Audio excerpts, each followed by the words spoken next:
No.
Something you done. Something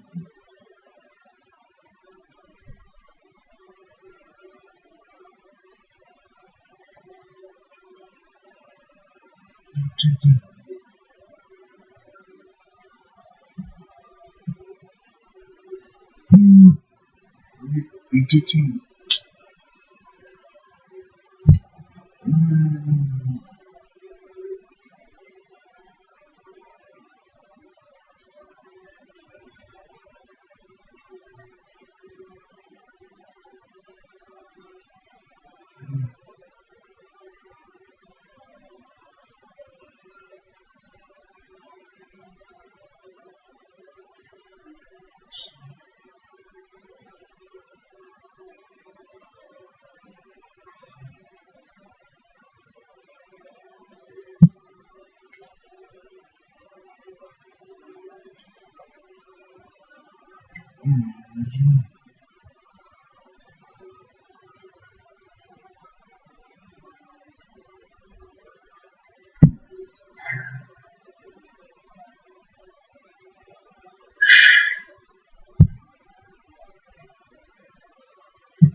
One.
And welcome to We the People. I'm your host, John Ellis. Tonight, We the People meet Gayle McLaughlin. Gayle is running for the Lieutenant Governor position in California.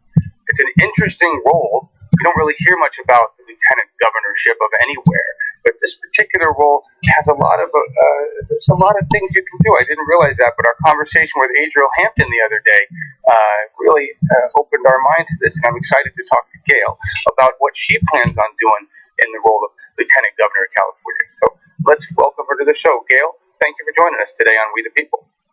Oh, thank you, John. It's a pleasure to be here with you. Awesome. And as always, everybody, we have the lovely Laura Livengood, who will be here to answer your questions a couple times. We'll stop and break. Laura, thank you always for doing that. It is my pleasure to be here, and just to remind you, everyone, either tag me or write the word question, one or the other, not both. If you have a question, and we will see what we can get to from Gayle. But do listen to the basic conversation first, because I bet she'll cover a lot of things right after that. Thank you. Yes, and we do have a lot of stuff to talk about with Gayle, because I've been having a conversation with Gayle in the green room when we talked earlier today, everybody. And hi, John and Lynn, how you doing? And Louise and Al and Jonathan. Welcome, everybody. Welcome. So Gayle is a burner. Can I say that? Would I qualify? Absolutely. Okay. Absolutely. I am a burner. Gayle's a burner and has a lot to do with progressive movement. And you've been a mayor. You were a mayor. And before we even talk about this, Kelly Governor, and why you decided that, tell us about being a mayor. Yeah, well, let me start out by saying that I was not only mayor, but I also was the first corporate-free council member in Richmond, and then the first corporate-free mayor, ran 2 terms as mayor until I termed out, and then ran for council again and served a couple of years until I decided to go on to this race. So I'm working full-time on this race now. But it's, Richmond is a town that before this alliance that I'm a part of came about. It's called the Richmond Progressive Alliance, and it's an organization in our city that runs corporate-free candidates for local office. And before the RPA, the Richmond Progressive Alliance, Richmond was a company town because we have this major oil refinery in our city, the Chevron refinery, and it's been polluting our community for 100 years. And previous to the RPA, all the council members were either purchased by Chevron, or they were intimidated by the oil giant, or they were just basically not wanting to make any waves with this big refinery. And we had a lot of poverty, a lot of crime, a lot of health problems, and things weren't getting any better. So we were a bunch of activists in the city. We came together based on our progressive values, and we said, enough is enough. We're going to become the leaders we're waiting for so that we could be sitting at the dais and making the decisions on behalf of the people. And so that's when I ran for council, and I won, without any corporate money. And then I decided to run for mayor, won that race, and was reelected, all without any corporate money. And, I wasn't the only one. At this point in time, Richmond has 5 corporate-free council seats out of 7. That's a super majority. So from 2003, when we started, to 2017, it took a lot of work to get there, but now we really have that local political power, and we've made many, many accomplishments. And I could share some if you want at some point. Damn, that was fantastic. Quite an overview. You know, we didn't know it was. I forgot to talk about that. John, you guys have your audio. Yeah, I'm seeing that, and that is not coming from me. That should knock out in a minute. That's on Gail's end because we didn't test headphones. That's totally my fault. That's all right. We should be okay now. We're fine. Right? We're good. Good real moment there. Yeah, that's Hangouts. Google Hangouts has a feature in it that's supposed to kick in and take care of that, and it just did. So we're all good. Thank you. And yeah, it stopped the moment, but that's okay because I just want everybody to understand. I asked Gail one question and she covered like a multitude of things in one shot. That's awesome. Thank you. Yeah. You've done this before.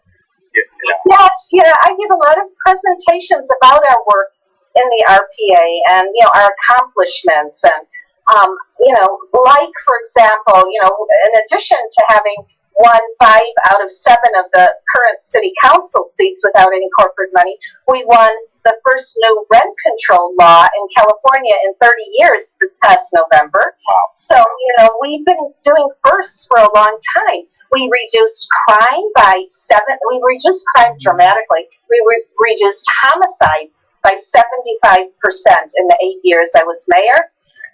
We reduced, we beat Chevron on our electoral field. They spent $3.5 million to try and defeat me and a couple of other RPA progressives in 2014. That's the year Bernie came to Richmond and endorsed me and my 2 colleagues, and we all won. All the progressives won, and all Chevron's candidates lost. So, we've done a lot. I mean, there's, we got $114 million in additional taxes from Chevron. We're a part of a community choice aggregation where 85% of our residents get their electricity from cleaner, greener, and less expensive sources of energy. Wow. So these are just a few of the things. Wow. Yeah.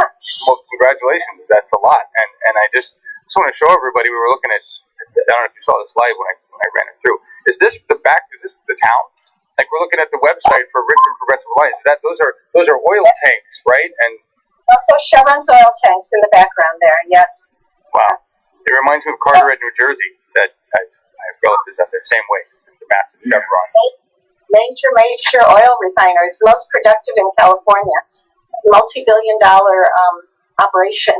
So we think Chevron should be paying more in their taxes, but it was a big victory for us to get that $114 million in additional taxes. And it took community pressure. It took those of us who were clear of our corporate-free status and clear of standing for the people who were sitting at the dais. I was mayor at the time. It was clear that we and the community were united in really putting pressure on this oil giant to come to the table and negotiate this tax settlement. So, that's what it takes. It takes community and elected officials who put people first and separate themselves from the corporations to really make the policies that are needed. We see too many of the opposite, but in Richmond, we've shown a really good model, and we hope others, take notice and take what they find useful and do similarly, because it's needed everywhere.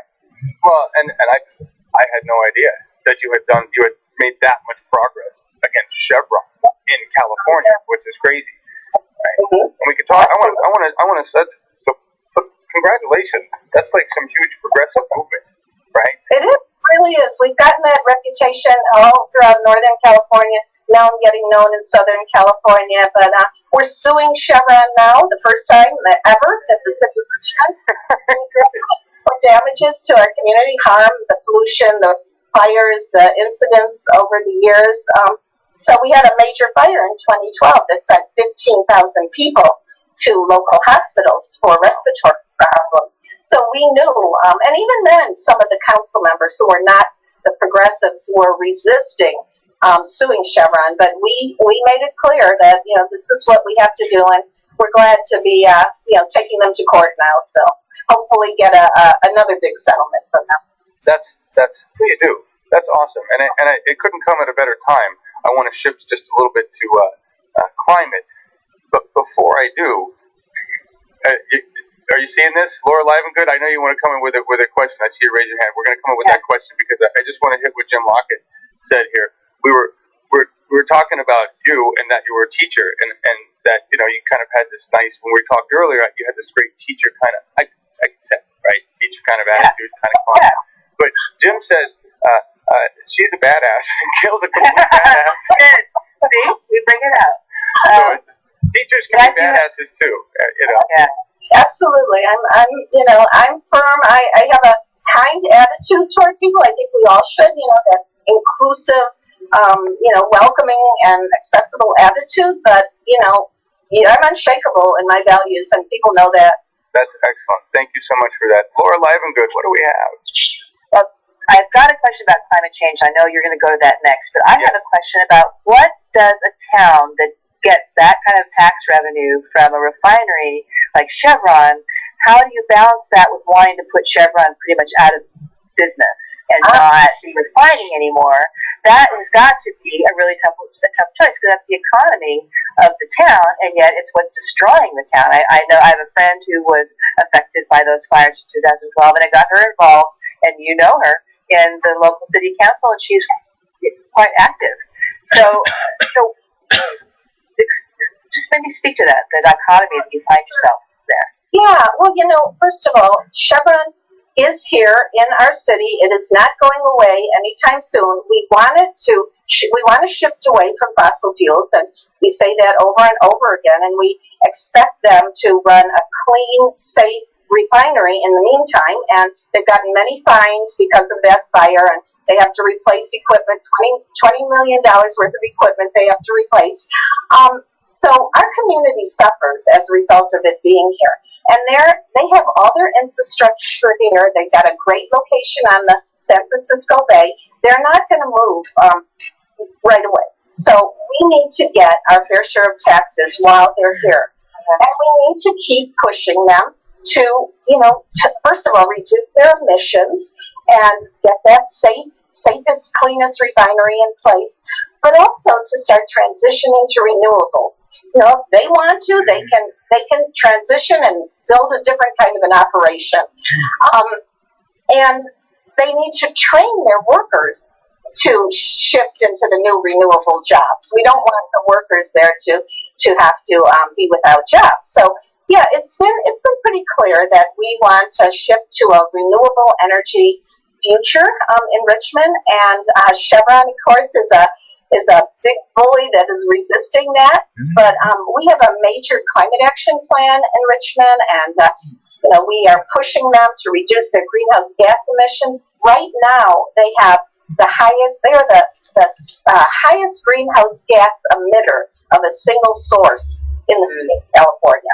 So, it's we're dealing with the Air Board and Jerry Brown's approach to, because not regulated, the greenhouse gas emissions aren't regulated by the city except when they want a new project, and we could put conditions on a new project, which we have in the past. But we have to transition, and that's a real fact. And in the meantime, as long as they're here, they ought to do right by the community. That's a good answer. Thank you. Thanks for that question. And, we're just going to keep on that line because I want to know about Jerry Brown and his insistence. A lot of people are starting to wake up to climate change, let's put it this way. But a lot of people are just saying, great, let's start making some incremental changes in that direction. I'm more of we've got maybe 5-10 years max to stop this thing, or we're toast. Where do you sit in that scale of oh crap versus Yeah. No, we don't have any time to waste. I mean, our future, our children's future, our grandchildren's future is what's at stake here. And I think Jerry Brown isn't doing right in many ways. He's not come out against fracking. I mean, my understanding is he's okay with it. And that, of course, totally destroys our water, and it adds to the increase in earthquakes. So we know that fracking is something that just has to stop. We also know that Jerry Brown is put a new law into place called, it's a renewed law, the Cap and Trade bill, which is really just allowing these refineries to trade pollution credits. They could do some, planting of trees somewhere else in the world and continue to pollute in the cities where the refineries exist. Right. And Jerry Brown renewed that program. And not only did he renew it, but he made it worse by taking the power away from reducing emissions from the regional air boards. And we have made a lot of progress with the air boards in terms of capping their emissions and then, with goals of going down further. So he hasn't been a help at all. And we need to do two things. We need to move as swiftly as possible to overcome climate change, and we also have to protect the communities that are living around refineries that are on the fence line in the meantime. So, it's breathing in these toxins day in and day out, especially for people with, vulnerabilities, asthma, elderly, children. Richmond has among the highest rates of asthma in the state. So we're wanting, both aspects. We're wanting a healthier situation now in our city with this big refinery, and we want to shift to renewables ASAP. Excellent. That's good to know. And it's pretty frightening when you see where we sit. I mean, look at where the climate is right now. What's going on with multiple hurricanes, and we don't know what's going to happen. It looks like Puerto Rico is going to get destroyed again. They're not even recovering from the last hurricane, right? This takes a massive toll on all of us. It just, you're in California. California is like Hollywood and the big center for media. Where, when, how can the state? I'm all about states' rights at this point, because as I learned about Governor Bernie brought me into government in 2015 when I woke up, right? And you've obviously been going for a lot longer, so thank you for being awake. But how do we hold mainstream media? How do we hold media accountable at a state level? We can't change the federal laws. What do we do at a state level? So for mainstream media? Yeah, because they're not talking about the climate narrative. They continue to bring in deniers, right? Right. Well, I think, first of all, I'm not sure how we hold mainstream media accountable except to have people get on mainstream media and speak the truth. As a candidate for lieutenant governor, it gives you an opportunity to have a larger stage, to have a louder megaphone, and to get on some of these mainstream media stations, as I was on I was actually on many national stations, and of course local, regional, and statewide media. But I think what we have to do is also have more alternative media, like what you're doing here. KPFA in the Richmond Brooklyn area. We really need to expand upon that. And I think people so much appreciate having these alternative media because they get so sick of hearing the lies, the distortions, the omissions, and the repetition of the same platitudes that aren't really giving any real meat to anything. So we have to do more and we have to get on the mainstream, and we have to do more. Intercontinental champion that is a slacker who devalues that Intercontinental Championship every single day that he has it. All the ungrateful, underachieving superstars should be thankful that I am on Monday Night Raw. I would definitely champion that. The governor gives witness, and then even as a candidate, they have the opportunity to champion many issues. And I already know. But as I go to present and talk about various things I'm talking about, which is mainly encouraging people to organize in their communities, in their regions, but I'm also raising up the statewide issues and asking people what their issues are and what they feel is important. And when you just raise this issue, it gives me an opportunity to expand on the issues that I raise. So it's an interesting thing that I believe representatives and candidates who want to be representatives should do with the community and their constituents.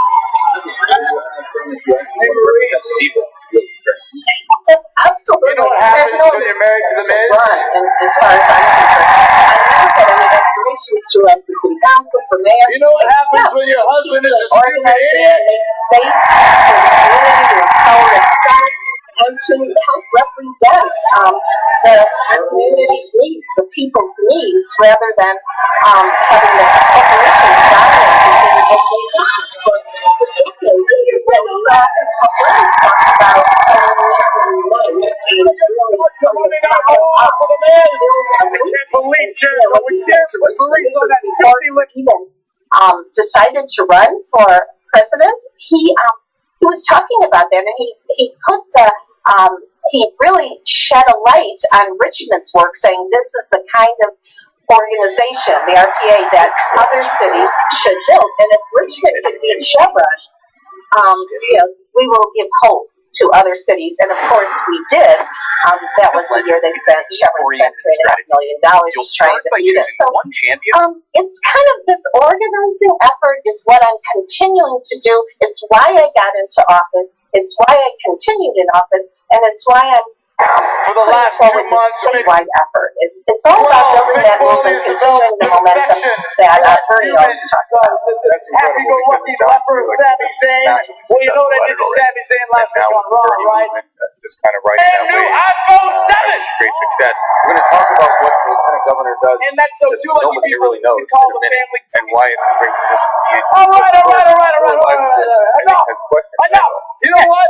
Originally the list of Jericho was all about Mick Foley, but now, guess Jimmy what? wants to know That's on the if new list. your legal It's a team list is of exploring the stupid litigation as idiots. an ADA case. And all of People you who've been are disabled right. by byproducts of chemical release gives your case a lot of weight. And especially Yeah, well, absolutely. People that were disabled were really outraged. All of the community was outraged. First, I want to address Danny mass transit stopped and running ask into you to- Richmond.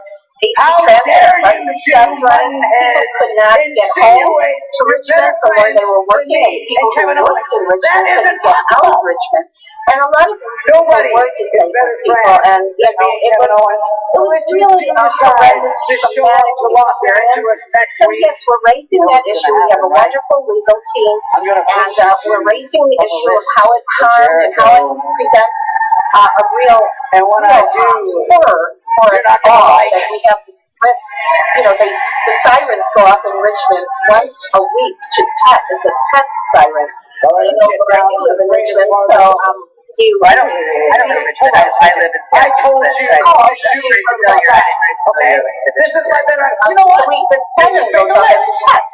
So we're reminded every Wednesday of the terrible situation that could happen and that has happened in the past. So with the lawsuit, we hope to the main reason is to assure that this kind of situation that happened in 2012 never again. We also think we need our again. So are you using the ADA? I've been in the WWE for 17 years. I've never heard. I know our lawyers have been here for like a talked year and a about half. the most vulnerable aspects of our community are in most, are presented with the greatest challenge when these terrible incidents occur. Just because I think, in terms of utilizing the ADA issue as kind of a focal point, I would say it's part of it. There's many parts to this lawsuit in terms of what we're raising. He mentioned that there's an act. So what if I ask for a private jet with Gene, Chris, and Kevin on the side? Would I get one? Then you know what? We should do that. The other one we was deserve a private jet with Gene, Kevin, and Chris written on the side. Seth Rollins doesn't deserve a match for my title. I've already beat him twice for it. Twice. Let's get time. Let's get to Absolutely. I mean, I definitely think that let's get to people the should bottom be of this, so Foley. rewarded This is rather stemming than from the vendetta penalized you for have moving against to me. electric You haven't vehicles. liked And of me course, since they want the those moment we electric met. vehicles You still to don't like me. go down But in now price you're so the taking it average out person on my can- best friend, can, Kevin Owens. can afford it. I liked you and I met you. I got you a job with ECW by showing the match to Paul Heyman.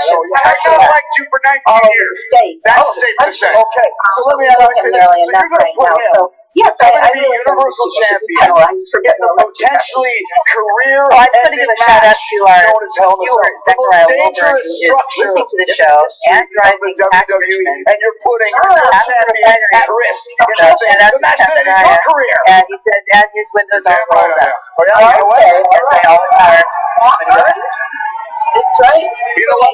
Yeah, we know that You know what there's a happens? lot more work to do. We have gotten a lot of pros in terms of learning and Put Kevin Owens in this match. You know what's going to happen? in emergencies. In the past, Chevron has flared frequently to get rid of certain actions, and that makes it even more harmful. So we put some strong air force and put some strong regulations on that. Well, you're on the list So, again. we have a ways, but we have a lot. Well, and I don't care what list I make. No, I know that immigration is an enormous issue in California, and I do. That's not something we better talk about. Listen, Seth Rollins had a grievance. He had a yes. I'd like to see that. Thank you for the question, everybody. Would you? Yeah. How about all of you? Would you like to see Seth Rollins try? Because I'm going to tell you, after watching last night's pay-per-view No Mercy and watching that triple threat match, I did. 60% are Asian American. Chris Jericho White can or defeat Native Seth Americans Rollins, and Pacific and Islanders. You can see can we're be a put majority into the people of color WWE community. Universal We're a Championship population of match at Hell in a 110,000. Cell. So with our What do you think? I mean, that way Seth is happy, Chris is happy, the WWE Universe is happy. Everybody's happy. Citizens at this point, but there are a lot of residents that are not. So we have worked very hard to protect our immigrant community. We are a sanctuary city that we reinforced throughout all the years I was mayor. We did have some ICE raids in early 2007, the first year I was mayor. In fact, I think it was the first week, certainly the first month that I was mayor. ICE came in and did raids. They were doing raids all across the country, and they did some enrichment, and we immediately started organizing the community. They started organizing themselves. I went to Washington, D.C. and testified before Congress about how our community is being traumatized. And over again, we just did things to show our community that the trust of the city council and the residents is what we wanted and what we were securing. We have a municipal ID for all residents, including those that are immigrants, so they can have whatever kind of services they need. We stopped driver's license checkpoints. So, so there were just many things. I mean, we feel very strongly about that. We really know how much our immigrant community adds to our community at large. That's fantastic. No. So when you said the ice raids, was this year, or were you talking? You said 20, or was it 07? It was 2007. 2007 was the first year I was mayor. So we really jumped right on it, and we had already been working. I'd already been working with the immigrant community in Richmond even before that. We have some really great activists in Richmond that are very strongly connected to our immigrant community, and people understood that was a strong priority of mine throughout the years and before that I was in elected office in Richmond. That's incredible. Sanctuary as well. Well, yeah, California, California would have a hard time right now being anything but, because I think, majority of the citizens there are people of color. It's so obvious. I lived in the LA area for 10 years. There's another name that I thought. I want to move on and talk about a little bit about what the Lieutenant Governor does, and we'll circle back around to immigration. But I want to show everybody something about climate that I forgot to show. You know you're having an effect against the big corporation when they're willing to put up a billboard about you and try to smear you. That's right. That billboard that you're showing is in the 2014 election, in 2013, I went to Ecuador at the invitation of the Ecuadorian president to view the contamination of the Ecuadorian rainforest that Chevron is responsible for cleaning up, and that the indigenous community has sued Chevron over and won billions of dollars. Of course, Chevron took it to appeals and is not paying that, although the legal actions keep ongoing. But I went there, I saw the contamination, put my hand in the pits with all this, horrible molasses-like oil that has really damaged so many lives and health of so many people in the rainforest, and they had to move their homes, and of course damaged our rainforest, which is like the lungs of the world in so many ways.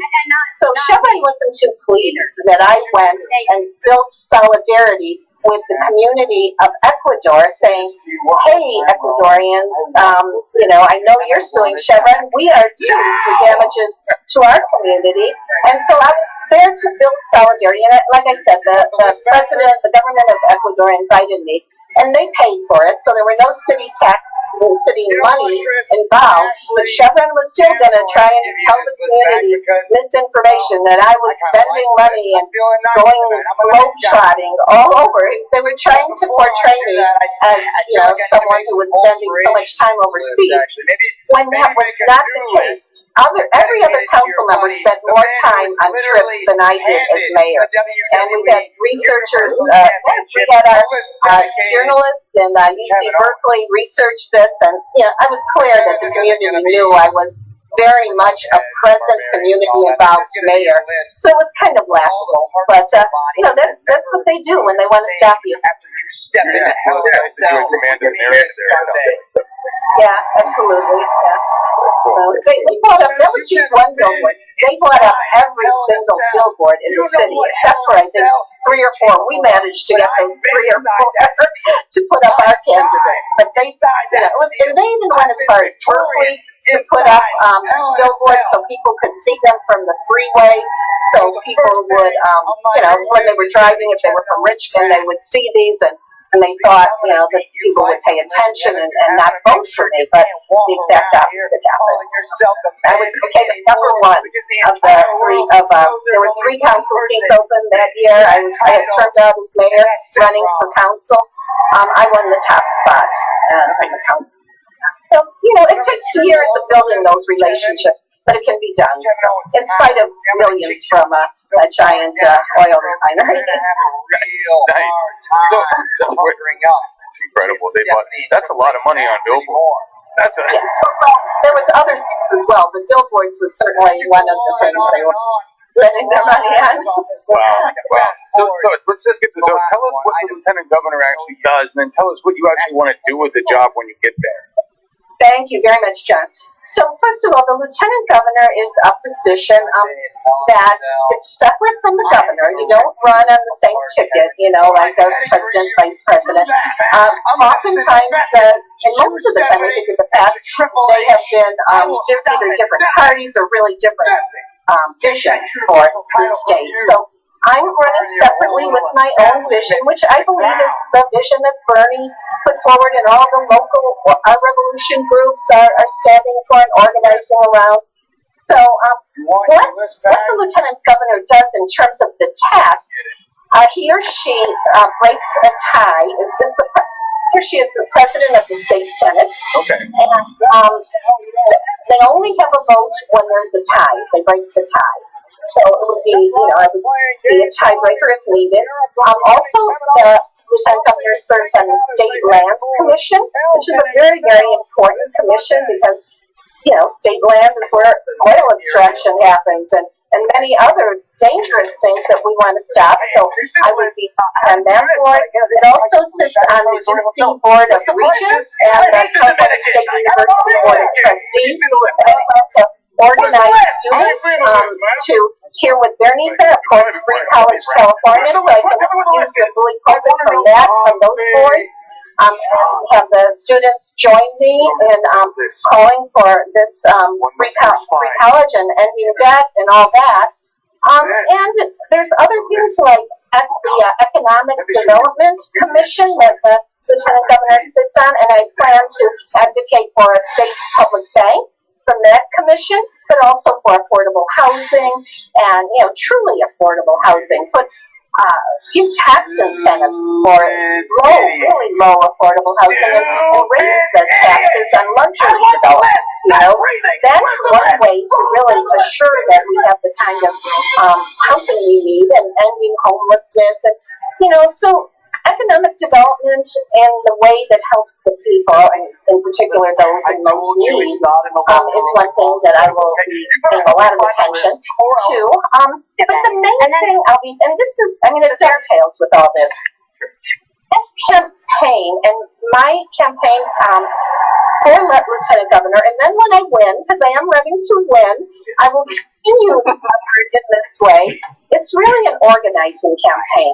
I've visited already about 50 cities in California, meeting with OR groups and meeting with other progressive groups and encouraging them to do as the RPA has done, build that local political power without any corporate money.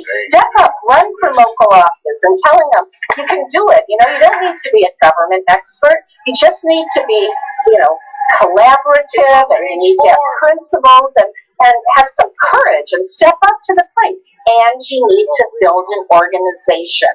And this organization could come from people of different political parties. That's how we did it in Richmond. Some were Greens, some were Progressive Democrats, some had no party affiliation.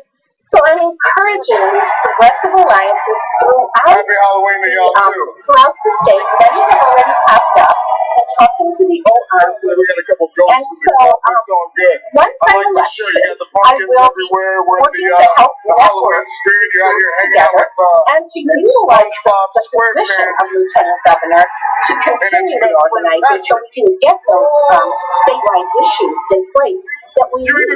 Like, let me just add here, we need, I mentioned single-payer Medicare for all. We have a statewide issue, a statewide bill that was just shelved by a corporate-funded elected official. That's what happens when you have corporate-funded elected officials in office. They say one thing, and then when the bill comes before them, they shelve it. So I'm also, as mentioned, Free College California, banning fracking. And then some of the ways we get the money are by reforming Prop 13, which is a way that in California it's supposed to be used to help seniors and working people keep their property taxes low. But corporations have really taken advantage of it. So we have to close the corporate loophole and get corporations to pay more taxes. We need a progressive millionaire's tax. We need an extraction tax. As long as we have extraction, and I don't want any more, we should get some money. Because California is the only major oil producing state with no extraction tax. And we could get money for this, and then each year raise the tax to discourage, to get them out of the operating of extraction. Definitely ban through extraction. And then use that tax money to promote renewables throughout the state. Solarize the whole state. Give rebates to every homeowner to solarize their rooftops and put our people to work. So those are just a few of the things that I'm promoting. But it is about that network of progressive organizations where we have the power to put the pressure on the legislature to do the right thing and get the That's what I can make of the Lieutenant Governor position. I can make it an organizing campaign, organizing position, and work side by side with the community, as I did in Richmond. It's a model that works. We work so much on the transformation to happen in Richmond because of our working together. And I think we can do the same in the state.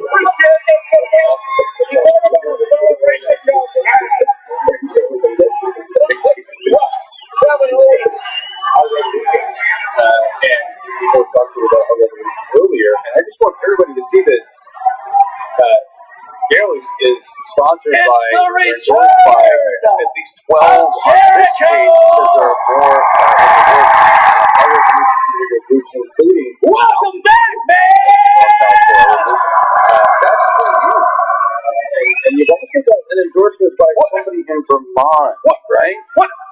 Yeah. Well, first of all, you're right about 12 and more coming ORs. What is? Tell me why you're here. What are you doing here? What are you doing here? So many others. And you mentioned the Lieutenant Governor that I was endorsed by, and that's where you mentioned a Vermont endorsement that I used. And that's from the Lieutenant Governor of Vermont. His name is David Zuckerman. He's a longtime Bernie supporter. Worked on Bernie's first campaigns or his early campaigns before he became a senator. And he ran as an independent this past November for Lieutenant Governor. He's been in the Assembly and the Senate before. A wonderful person. He came to Richmond recently and did a workshop with me at an international conference held in Richmond called Soil Not Oil. And David was very articulate, very supportive of our work in Richmond. Did a fundraiser with me for my campaign the next day and endorsed me, and I'm just very honored to have his support. Bernie calls him the most progressive lieutenant governor in the country, and I work right with him as the second independent lieutenant governor in the country when I'm elected. So I'm very pleased to have met him.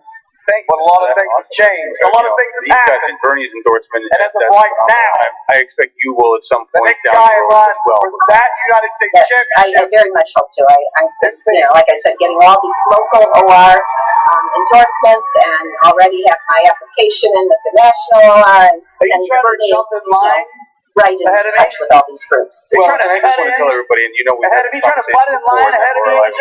next, but I've You know what happens? with local groups they all say the same thing. If you want to get an endorsement at the national level, I had a guy at the grocery store the other day and when they cut see in that front of me in line at checkout. You know what happened to that guy? That's how it works, right? That's how it should work. You know what too. happened I to think him? That's well Let me organized. guess. I mean, that was a great structure that was put in place by the OR walls of Jericho, and Al I Severn heard from the Cat his Farm. vision launched it. Exactly. Okay. But as far as you're So concerned, he did so much for us. So I think he deserves so You much. know what happens? He deserves so much praise. Well, you know what he did? when you try and cut in front of me, AJ Styles, Waited a long you know what happens? When you try to run a Y2J Yes. for the U.S. title match, AJ Styles, you know what That's happens? an amazing list of what your job will entail, and it sounds amazing. And is that what Newsom is doing now? Does he have a similar list, or does he have a different? You know, I don't AJ see McLaughlin. and everyone I talk That's to where you're going, you doesn't stupid see idiot. him doing a whole lot with the position. You know, he sits on these boards. I actually testified before the State Lands Commission recently on behalf of the community of San Pedro in California, who has these huge, dangerous LPG tanks right near residential. And of course, Gavin Newsom sits on the State Lands Commission, so I was testifying before him and telling him, you gotta move those tanks. It's not right. If those tanks explode, you're going to have a huge disaster. I mean, even worse than the Richmond fire. And so I brought my experience forward from the Richmond fire experience. And so, they listened. I don't know what they're going to do there, but the community is putting a whole lot of pressure. And I was glad to be a part of that, and I'm hoping they move in the right direction here and don't renew that contract. for the United But States I would Championship. be And the one gentlemen, helping do the organizing and standing with the community. As a matter of fact, in other words, I right? I think you're going to get your opportunity. And the community members the and same groups time. that I've been talking to up and down California are not Because as seeing of right now, as the United anywhere States near Championship the will be defended in a triple threat Right? He's matchup got higher between aspirations. Kevin Owens, Absolutely, it's a stepping stone. Chris He is running Jericho, for and governor, and AJ so Styles.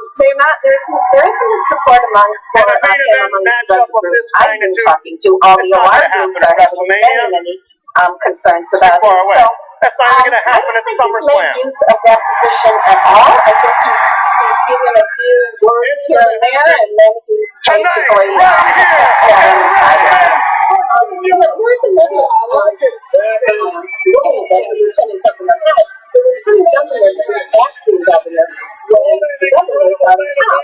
So that role, for worst night ever. say bills or put in new bills. While you were away, I don't know, but yeah. So anyway, that's, and of course, if something happens to the governor, the lieutenant governor would take over as governor at that point. So yeah, I'm prepared for the kind of work that I want to put into this, and I don't think others have done so in the past. Yeah, time for a change, and time for a woman in that office too. Yeah. We never had a woman lieutenant governor, nor a corporate free one, so, you know, stepping out here. Any other questions, Laura? Well, the other thing we talked about before, and don't and forgive me if it was mentioned because I've been looking at chat, that you are running NPP. You are not running as a Green Dem or Dem. Right.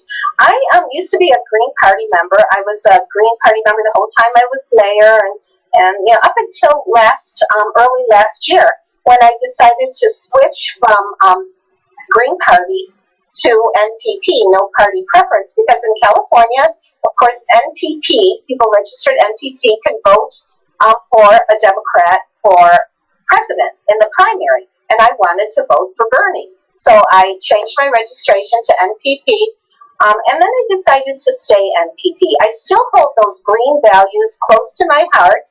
All those social justice and environmental justice and ecological wisdom and all those things that we need to all hold, and I know many progressive Democrats hold them as well.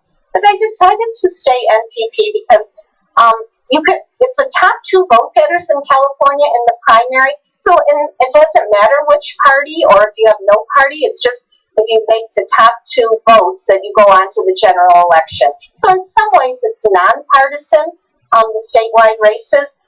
So only the presidential race in Californians have to vote the party in presidential races unless they're NPP, and then they can get a shared ballot with the Democrats and other parties. But I think I can enhance my relationships. I already have wonderful relationships with Greens and Peace and Freedom members and progressive Democrats and those with no party affiliation. And I just want to deepen those relationships. And I can do that by standing as an NPP outside of any party. And from there, I think, people can get to know me and know what I stand for, and that's what's most important. Excellent. Thank you for that. Good question, Laura. And honestly, I think at this point, especially with the position in this particular one, that running independent or NPP, no party preference, is fine. Especially with the endorsements you have from a lot of people who are also running that way. I mean, it would seem. Yeah, well, it's great that the OR revolution groups, Nina Turner said it. They will endorse without any party or no party. Their endorsements based on the progressive values of the person. And, I want to unite people. I want to unite progressive Democrats and Greens and those who have no party preference. But by our values and by our abilities to stand up to these corporations who are ruining our democracy, and they're all over our state capitol. I know that much. We have to denounce that over and over again. And nobody is doing it at the statewide level. It needs to be done. So I'm excited to be taking on this role as a candidate, and later I hope to take it on as California's lieutenant governor. That's awesome. You keep talking about organizing, bringing the groups together, and that is, to me, that's the key, right? You can't raise the kind of money. You will never be able to raise the kind of money in this race that Gavin already has for these other people. You have to raise people. And that's right. All donations. People are giving me $27 like they gave Bernie. Right.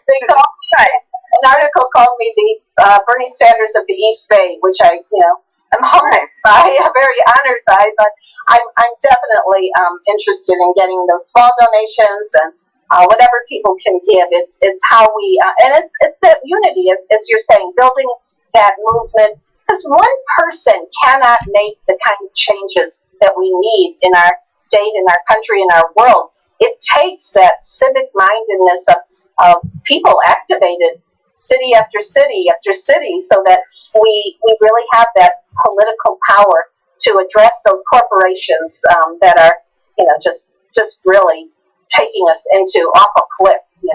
Well, yeah, I mean, and we're kind of in you and I talked earlier, we're in a race against time with climate change. It's not going to get any better, Right. Climate change, wealth inequality, I mean, that's getting worse by the day, I mean, what kind of a country has the level of homelessness that we have? I mean, California is just moving further and further with our housing crisis. People more and more on the streets, while the wealthy are just, reaping in more and more profits. It's just not fair. And until we stop that kind of inequality from growing, we're not going to be able to build the kind of society we need. And that's what we all should. We have to stop the bad stuff and promote the good stuff, and we can do that together. Absolutely. It's well said. Absolutely. I'm going to ask you one more tough question, and then we're going to let you stump, and then we'll talk about your song, because I just want to let you know you won the Badass Award from the audience.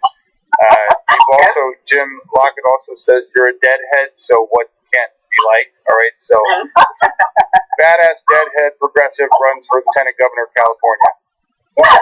Bernie of the East Bay. That's good. I guess we'll add that to the list. That was a nice compliment. Right. So we're going to take care of this in 3 minutes. You don't have to go deep into it. It's just close to my mind right now because of what we're seeing in St. Louis. Right. And California's got a unique situation because you've got a lot of people of color as cops in California. You've got no choice. Yeah. I mean, you're a sanctuary city because I think your cops would revolt if you weren't. A sanctuary state. And so how do we de-escalate the police? Because it seems right now, from my view, that they're just wholly out of control, and they're allowed to be out of control because our justice system doesn't prosecute them. How do we fix that at a state level? Absolutely, we have to do something to. First of all, the police Bill of Rights has to be changed and overturned, or they should be held far more accountable. In Richmond, we have a police commission. It used to be called the Police Commission. We now call it the Citizens Police Review Oversight Commission. And we have not had a police shooting I don't think we've had any police shooting in a decade, but we did have one in 2014. And, when that happened, we immediately changed. Well, not immediately. We had to fight for it.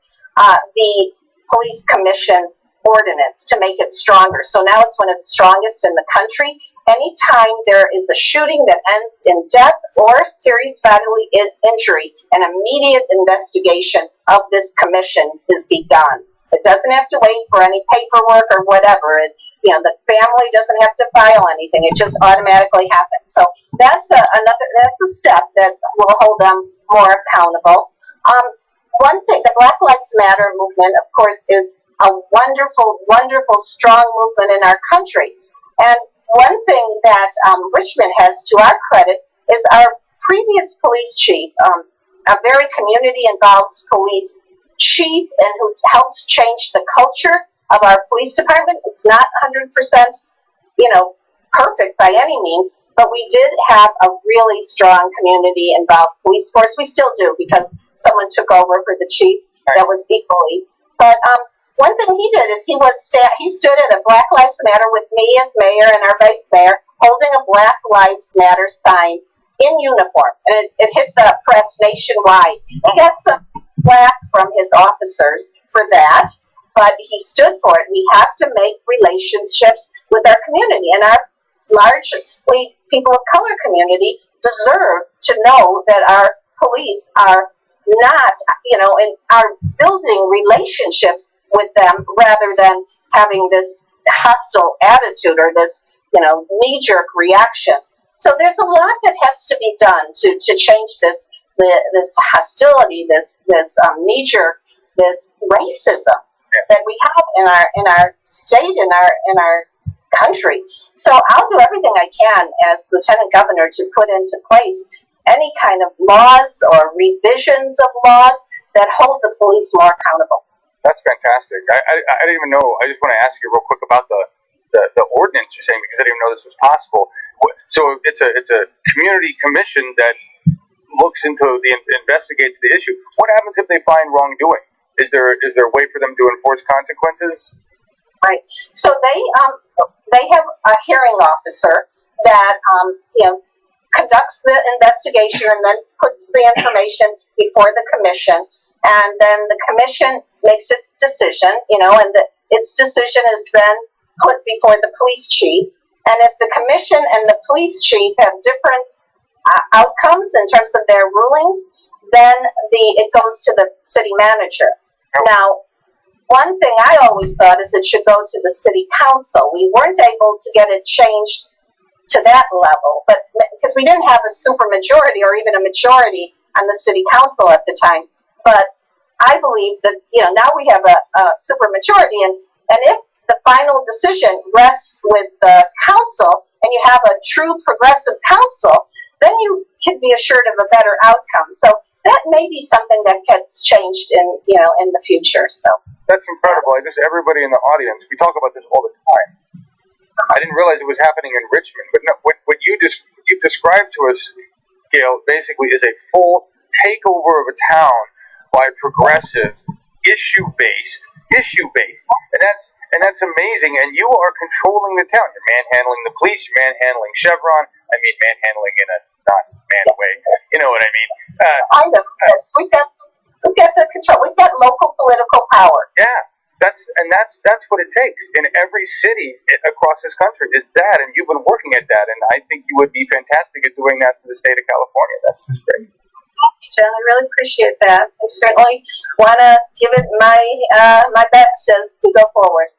Fantastic. All right, you got a few minutes. Stump, tell us why vote for Gayle, although you kind of already did, but hit it. Well, yeah, I'll try and summarize. Well, yes, I'm very much taking on this race to encourage people to build these local progressive alliances, progressive organizations, whatever you want to call it, bringing together people in the community and running candidates for local office without any corporate money.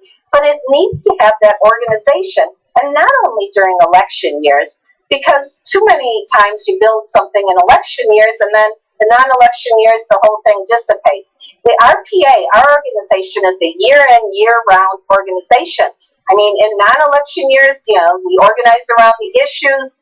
Then we start again the next election year, to either re-elect or get new progressives on board. That permanent structure is needed in every city. So I'm encouraging that everywhere I go. I'm also raising the statewide issues, that I've already mentioned: single payer, free college, no fracking, and all these taxing of corporations that is needed to really help the people of our city bringing money to cities for affordable housing, and so many other things.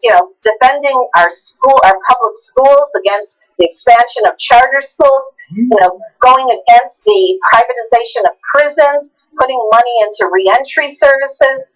These are the kind of things that will help reverse California's problems, and it'll take us all. And of course, denouncing corporate interference in our government. I mean, our state government, our city governments are just overrun by these corporations. We have to let people know it's the corporations and those elected officials who do the bidding of the corporations, who are the intermediaries that are causing these problems. We need to have of the people, by the people, and for the people, or else we're doomed. So I'm pushing that message hard.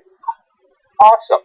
That was great. Thank you so much. And I would love to have you back many times, because California is a huge state for all of us in for progressive politics, and we've got so many other issues to talk about. Would you come back? I absolutely would, John. Thank you very much. I would. Please keep inviting me. I'll be there. Wonderful. Thank you so much. Laura Livengood, thank you so much for answering and getting all the questions from the audience today. You are most welcome. Thank you, Laura. And I would encourage anybody who has deep questions can probably find you on Facebook, Gayle, and ask questions there. Or what's the best way for people to reach out to you? Okay, so they can email me at Gayle, it's Gayle, at GayleForCalifornia.org. That's for is FOR, and California spelled out, GayleForCalifornia.org. My website is GayleForCalifornia.org. Sign up to be on my email list. If you can give a donation, you could donate from there. email me anytime. I'm very big on email, or they can call me. I have a campaign phone, but I also have a phone in my home here that's like a business oriented phone. I'll give you that number. It's 510-237-1456. Contact me, and I'll do the best I can to answer your questions and get our conversations, blossoming further and further throughout California. Awesome. I'm impressed. Yeah. Thank you so much. All right. So She just gave you her number, you guys. yeah. Good. So That's pretty good. now we're getting to the core of things. What really makes you who you are and why we should vote for you. So explain the song choice. We Can Run, Grateful Dead. What's this about? What does it mean to you? Sure. So I have been a long time Grateful Dead fan, from when I was a lot younger in my 20s, and I think they're extraordinary musicians. I miss Gary Garcia intensely, but all the Grateful Dead are extremely talented musicians. And we can run, but we can't hide is kind of the theme of this song. And what it is all about is about climate change and is about environmental disaster. And we can run, we can ignore it, but we really can't hide. And our children, our grandchildren deserve a sustainable planet. They deserve this planet as their home for future, for the future. We really don't own this planet. It belongs to the future generations. And the song says that. And it says it so beautifully with such heart and such soul that I decided to choose this one for ending this interview. Awesome. Thank you so much. That's great. I appreciate that. It's nice to hear somebody eloquently explain what the song means. And I like the Grateful Dead as a musician. This is a typical Dead song, but probably a short one from their library. It's 6 minutes and 14 seconds. So everybody go enjoy. Thank you all for being here. What a great audience you were. Thanks, everyone. Great. Everyone's really happy to. Yeah. Next week, everybody, we have, or next week, geez, tomorrow, no, Wednesday. Geez. We do double We the People. Doug Applegate is running in California's 49th district. We're going to talk to Doug on Wednesday, find out what's going on with him. And thank you, Laura Live and Good, for all of your effort booking and organizing and making this happen. Most welcome. And not a hard sell. No, it's not. No, not for progressives anyway. And thank you to everybody out there in our audience, because many of you are also volunteers and you're here as part of this group. You make this show happen, because I'm gonna run credits right here that were made by volunteers to show how many volunteers actually make this show happen and this network run. So it's yours. Look for your name. Yeah, look for your name. and then tell us who we missed. If you don't see us, don't get mad. Vote for Gayle, everybody, and help her out. Donation link is in the description. Thank you for being on, Gayle. Thank you so much, Laura and John. I really appreciate it.